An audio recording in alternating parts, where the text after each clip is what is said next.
Καλησπέρα στον Χρήστο Αργυρίου. Καλησπέρα, Χρήστο. Καλησπέρα, Σοφία. Καλησπέρα στους τηλεθεατές και στα παιδιά στο κοντρόλ. Πες μου σήμερα τι θα σχολιάσεις και τι ανάλυση θα κάνεις, πού θα επικεντρωθείς. Κοίταξε να δεις, εάν δείξεις από σκηνές από προεδρικό μέγαρο, θα ασχοληθούμε λίγο με Γαλλία, αν και τα βασικά θέματα, τα βασικά σημεία τα συζητήσατε προηγουμένως. Να ακούσουμε λίγο τον πρόεδρο Δημοκρατίας και να επιστρέψουμε μετά σε σένα. Για πάμε. Και τη σύζυγό σας στην Ελλάδα. Χρήστο, νομίζω δεν έχει και κάποιο ιδιαίτερο πολιτικό νόημα. Τα κλασικά, ο τρόπος που συνήθως απευθύνονται στον πρόεδρο της Γαλλίας. Για πάμε να ακούσουμε τα δική σου. Σωστά, έτσι πρέπει να υποδεχτούμε. Σωστά μιλάει ο πρόεδρος της Ελληνικής Δημοκρατίας. Δεν είναι μια τυπική, δεν είναι μια εθιμοτυπική επίσκεψη. Θέλω να πω στην αρχή, επειδή μιλήσατε προηγουμένως για τον Μακρόν, ότι είπε είμαστε στη μέση ενός πολέμου, μάλλον είμαστε αμυνόμενοι έναντι Ηνωμένων Πολιτειών, Ρωσίας, Κίνας, και στηρίζει ότι η Ευρώπη είναι η μόνη που συνεχίζει να είναι εντός εισαγωγικών η λέξη αφελής, παίζοντας με τους κανόνες του 20ου αιώνα, ενώ οι άλλοι πλέον έχουν περάσει στην εποχή του οικονομικού εξαναγκασμού. Αυτό έπρεπε από πολλά χρόνια να έχει χτυπήσει καμπανάκι στην Ευρωπαϊκή Ένωση και να έχει θωρακιστεί. Όχι να λέμε κάτι το οποίο είναι προφανές τώρα και να βρισκόμαστε αμυνόμενοι. Δηλαδή τώρα η κατάσταση είναι σαν να κυνηγάμε εμείς. Η επίσκεψη του Μακρόν τώρα δεν είναι συμβολική. Σηματοδοτεί την αναβάθμιση της ελληνογαλλικής αμυντικής συνεργασίας και την ενίσχυση ενός ευρωπαϊκού πυλώνα ασφάλειας.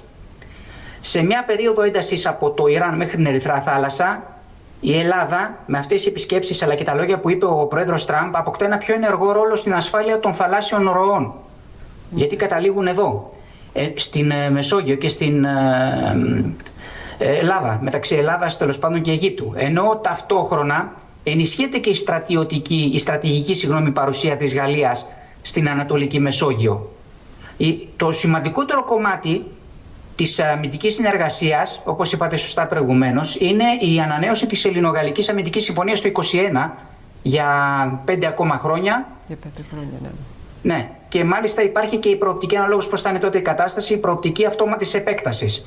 Και αυτό περιλαμβάνει ρήτρα αμοιβαίας συνδρομής, δηλαδή ένα μικρό ΝΑΤΟ στην περιοχή εδώ, την εμβάθυνση της στρατιωτικής συνεργασίας, που είναι σαφέστατα μέσω των βιομηχανικών εξοπλισμών, νέες συνεργασίες σε ναυπηγεία αλλά και αμυντικά προγράμματα, πιθανές συμφωνίες οι οποίες δεν έχουν ακόμα υπογραφεί για υποβρύχια ή δεν ξέρω κάποια άλλη βιομηχανική συμμετοχή. Θα δούμε, γιατί άκουσα προηγουμένως ότι είναι πολύ μεγάλη ομάδα την οποία έχει φέρει ο πρόεδρος Μακρόν εδώ. Οπότε σίγουρα μιλάμε και για επιχειρηματικά συμφέροντα και συμβόλαια που θα πέσουν στο τραπέζι, εκτός από τα Ραφάλ και τα Μιράζ, από ό,τι άκουσα, τα οποία δεν έχουν κάποια επιβεβαιωμένη συμφωνία ακόμα.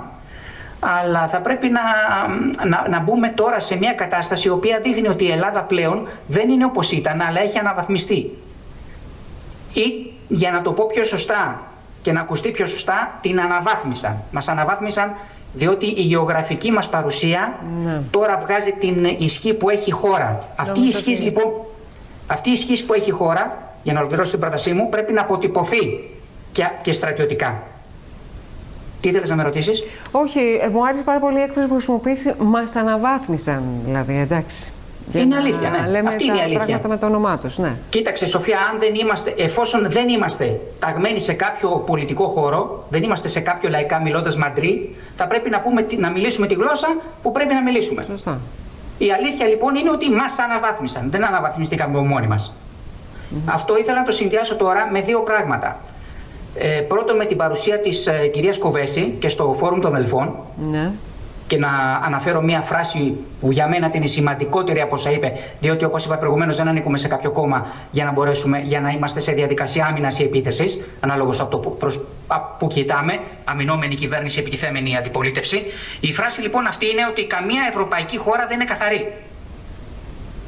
Όταν έρχεται η Ευρωπαϊκή Εισαγγελέας και λέει ότι καμία χώρα της Ευρωπαϊκής Ένωσης δεν είναι απολύτως καθαρή, τι ακριβώς περιμένει ο κάθε Ευρωπαίος πολίτης? Και δεν μιλάω μόνο για τον Έλληνα, μιλάω για όλους τους Ευρωπαίους πολίτες. Και μιλάμε για τα όσα συμβαίνουν στην Ελλάδα, μέσω του ΟΠΚΠ τώρα τελευταία, που έχει δει το φως δημοσιότητας και έχει τη μεγαλύτερη μερίδα του λέοντος και στα δελτία. Περιμένουμε λοιπόν ότι η Ελλάδα θα είναι η μόνη χώρα από τις υπόλοιπες που θα ακολουθεί έναν δρόμο καθαρότητας. Είμαστε τόσο αφελείς που λέει και ο πρόεδρος Μακρόν? Όχι. Ή θα πρέπει λοιπόν να πάμε συλλογικά να χτυπήσουμε τη διαφθορά, πράγμα το οποίο είναι ουτοπικό. Και γιατί είναι ουτοπικό? Διότι σφίγγει ο οικονομικός κλείος γύρω από τα κράτη, από τα χρέη, άρα μεταφέρονται και στον Ευρωπαίο πολίτη. Δεν πρόκειται να υπάρξει σε καμία περίπτωση καθαρότητα πουθενά. Είτε έρθει η κυρία Κοβέση, είτε βάλουν και άλλες 5-10 σαν την κυρία Κοβέση. Το πολύ πολύ να διαπιστώνει αυτό που έρχεται και λέει στο Φόρουμ των Αδελφών. Δεν υπάρχει καθαρότητα. Αυτή η καθαρότητα λοιπόν δεν πρόκειται να είναι συνώνυμη με το accountability. Πώς το λένε? Δεν πρόκειται δηλαδή να έχουμε ποινές των πολιτικών. Το ξεχνάμε. Δεν καταλαβαίνω λοιπόν τι κυνηγάμε. Κυνηγάμε κάποια πράγματα για να μείνει ήσυχος ο πολίτης, ας πούμε ο Έλληνας πολίτης, μιας και είμαστε στη δική μας χώρα και μιλάμε για Ελλάδα. Να μείνει ήσυχος ο πολίτης ότι λειτουργεί σωστά το δικαστικό σύστημα, ότι λειτουργεί σωστά η εισαγγελία. Τι περιμένουμε ακριβώς, τι θέλουμε ακριβώς να ακούσουμε? Ότι μπράβο, ήρθε η κυρία Κοβέση, καλά τα είπε, ωραία, καλά τα είπε και... Θα μπει κανείς φυλακή, θα πάει κανείς να περάσει τη βάσανο των δικαστηριών? Και δεν μιλάω μόνο για Ελλάδα, σας λέω, μιλάω για την Ευρώπη. Εφόσον λοιπόν όλη η Ευρώπη, κατά την ομολογία της κυρίας Κοβέση, είναι σε αυτή την κατάσταση που είναι και δεν πρόκειται να καθαρίσει ποτέ, τι περιμένουμε λοιπόν ότι θα συμβεί και εδώ? Τι περιμένεις λοιπόν από ένα κόμμα το οποίο θα έρθει να κυβερνήσει αύριο? Να σου καθαρίσει τι? Όλη την Ευρωπαϊκή Ένωση? Είμαστε σοβαροί τώρα? Κάτω από ποιες συνθήκες? Γιατί το λέω αυτό? Γιατί μπαίνουμε σε μια διαδικασία, επειδή μάλλον έρχονται εκλογές σιγά σιγά, επερχόμενες είναι οι εκλογές, κακά τα ψέματα τώρα, μπαίνουμε σε μια διαδικασία να βάλουμε πάλι το ζύγι. Πριν από πολλές εκπομπές σας είχα πει, όταν είχαμε τον πόλεμο Ισραήλ-Παλαιστίνης, με τους Παλαιστίνιους, σας έλεγα, από τη μία πλευρά της ζυγαριάς τι έχουμε? Την ιστορική αλήθεια και τον ανθρωπισμό. Από την άλλη μεριά τι έχουμε της ζυγαριάς? Όχι το δίκαιο των κρατών, έχουμε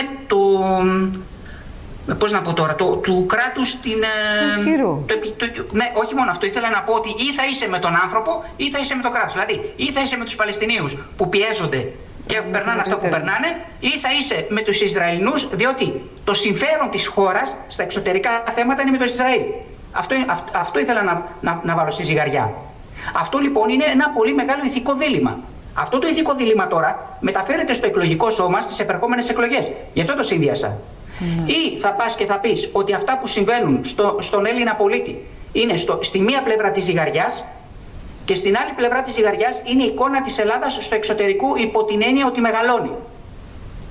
Αν είσαι με τη μεριά της ζυγαριάς ότι η πατρίδα έρχεται πρώτη και μεγαλώνει στο εξωτερικό και έχει άλλη εικόνα από αυτή που είχε τα προηγούμενα χρόνια, θα πας με την κυβέρνηση.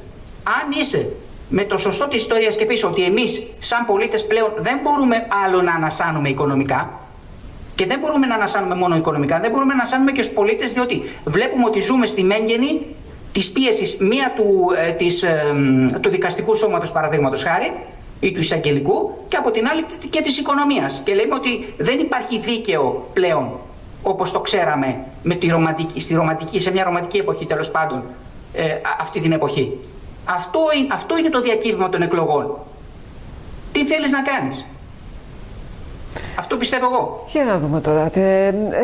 Αν και σήμερα τώρα έχουμε το Μακρόν, παιδιά, μπορούμε να ακούσουμε ένα χαρακτηριστικό απόσπασμα, δεν ξέρω τι.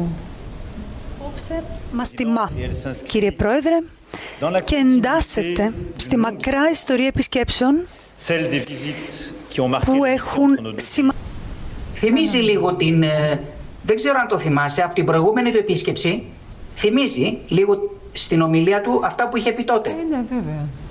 Αυτό θα έλεγα. Γι' αυτό χαμογέλασε ουσιαστικά με την Ελλάς-Γαλλία συμμαχία και ουσιαστικά που ισχύει φυσικά, έτσι. Αυτό ισχύει. Τώρα αυτή η επίσκεψη και αυτά τα λόγια που λέει ενισχύουν αυτό που είπαμε προηγουμένως, ότι θα μεγαλώσει η στρατιωτική συμμαχία που έχουμε στην περιοχή.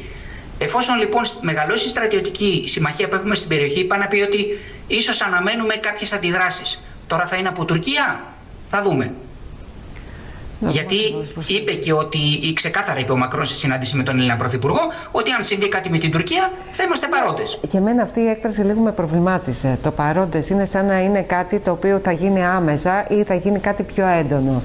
Άμεσα όχι. Άμεσα δεν πιστεύω ότι θα γίνει. ότι ίσως συμβεί κάποιο γεγονός. Αυτό, έτσι όπως πάει τώρα η κατάσταση και στη Μέση Ανατολή,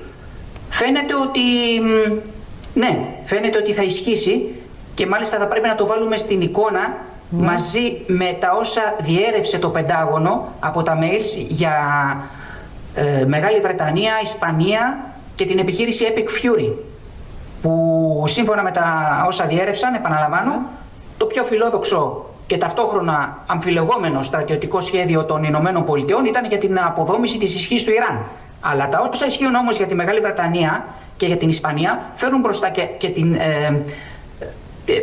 την σχέση Ελλάδας-Γαλλίας. Διότι αν υποθέσουμε ότι οι Ηνωμένες Πολιτείες διέρευσαν τα όσα διέρευσαν για την Ισπανία λόγω της άρνησης των Ισπανών να συμμετέχουν στον πόλεμο του Ιράν ή να βοηθήσουν μέσω των βάσεών τους τις Ηνωμένες Πολιτείες, φέρνουν στο προσκήνιο την πιο κοντινή σχέση με την Τουρκία. Άρα εδώ έχουμε μία διάρρηξη όχι μόνο στο ΝΑΤΟ, μέσω Τουρκίας διάρρηξη, αλλά διάρρηξη και μέσω της Ευρωπαϊκής Ένωσης, Ελλάδα, Γαλλία, αλλά και Ισπανία, όχι με τα μέλη της Ευρωπαϊκής Ένωσης, αλλά με την Τουρκία. Τι γίνεται σε αυτή την περίπτωση? Γίνεται ακόμα πιο πολύπλοκο. Ακριβώς. Λοιπόν. Εντάξει. Όχι, δεν ξέρω αν θες να πεις κάτι το οποίο άλλο, γιατί φτάσαμε στο τέλος του δελτίου μας. Μακάρι να είχαμε περισσότερο χρόνο. Ναι, δεν πειράζει, θα έχουμε άλλες εβδομάδες. Τα αφήνουμε για την επόμενη να Παρασκευή. Περισσότερο χρόνο θα έχουμε και θα ζητήσουμε περισσότερα. Το τι θα συνέβη κατά τη διάρκεια του Σαββατοκύριακου. Χρήστο, για μία ακόμη φορά να σε ευχαριστήσω. Να είσαι καλά, καλό βράδυ. Και εγώ ευχαριστώ. Καλό Σαββατοκύριακο.